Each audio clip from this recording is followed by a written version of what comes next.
Welcome back to another video. Sohail here, and today I want to introduce a powerful indicator on TradingView that calculates probability of future price actions. To add this amazing indicator to our chart, here we click on indicators and we search Z-score probability indicator, this one, which is an editor specs indicator, and it's written by someone named Steves. Alright, this is the indicator, and as you can see, it's added here below the chart. This indicator is built based on Z-score probability. In statistics, it's a measure of probability that shows the relationship of a value to the average of a group of values. I don't get into more details about Z-score probabilities because many statistical concepts should be explained, and it will make our video very long. So if you're curious about Z-score probability, please search about it and you'll find it in many websites. Just know that in trading and investing, Z-score measures the asset variability, and it can help us to determine volatility and its probability for different levels of the market. Alright, let's get back to our indicator and let me explain how it's used and interpreted. We have a table here which shows Z-score probability for different levels of the price. First, let me explain the components of this indicator, and then I'll teach you how you can measure the probability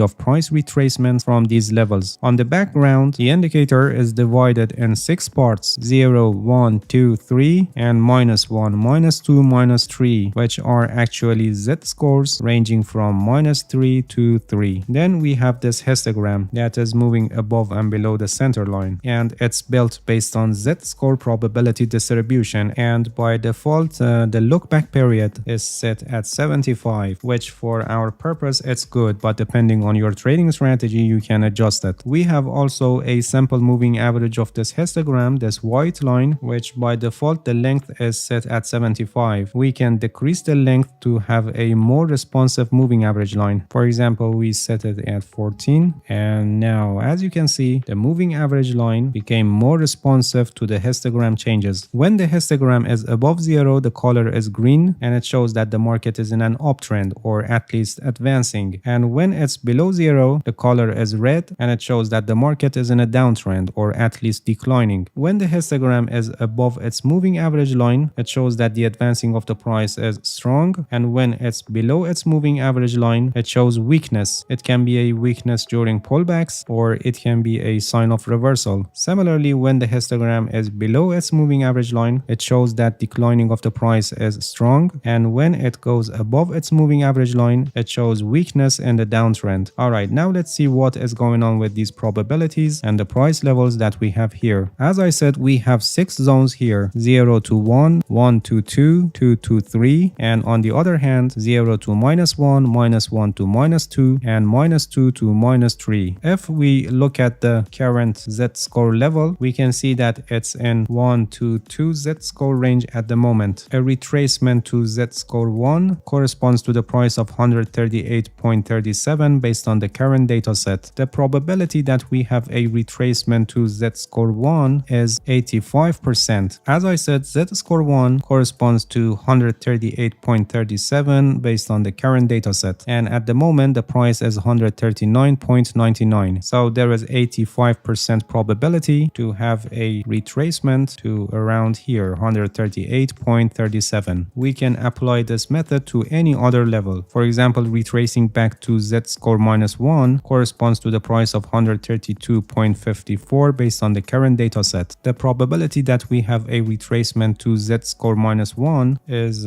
16%. The corresponding price of Z-score -1 is 132.54. That would be approximately around here. So we have 16% probability for retracement of the price to around here. Please pay attention that this Z-score probabilities show us the probability of values falling below the Z-score values. So if, for example, for Z-score 2 we have 98% probability, it means 98% of values will fall below Z-score 2. That's why we interpret these probabilities for retracements. For example, if the current Z-score value was above 2, we would say that the probability of retracement to Z-score 2 is 98%. The corresponding price for Z-score 2 is 141. So for example, if the price 143 at the moment, we would say that that there is 98% probability to have a retracement to the price level 141. As you have guessed by now, you can also use these probabilities to have an approximation on the price levels that are unlikely to happen. For example, at the moment the price is 139. Do you think the price can reach to 145 anytime soon? Let's check the probabilities. Based on the current data set, 99.9% of values will fall below z-score 3 and the corresponding price for z-score 3 is 144. So with probability of 99.9%, the values will fall below 144. So based on our current data set, at this point of the time, it's unrealistic to have a price target like 145. Please pay attention that these probabilities, besides giving you some insights about the possible movements of the market, you can also effectively use them for your stop loss and profit targets by knowing which levels of the market are unlikely to be reached or for what levels we have more probability to have a retracement, so you can effectively set your stop loss below that level. The important point that you must pay attention is that you should never take your trading decisions only based on these probabilities, and you must use it in conjunction with other indicators and aspects of technical analysis. Alright, that's it. Thank you for watching this video. If you have any questions, feel free to ask and leave a comment for me. I'll answer your questions as soon as possible. If you haven't subscribed to my channel, please subscribe and hit the bell so you get the notifications of my new videos. See you guys in next video and good luck with your trading.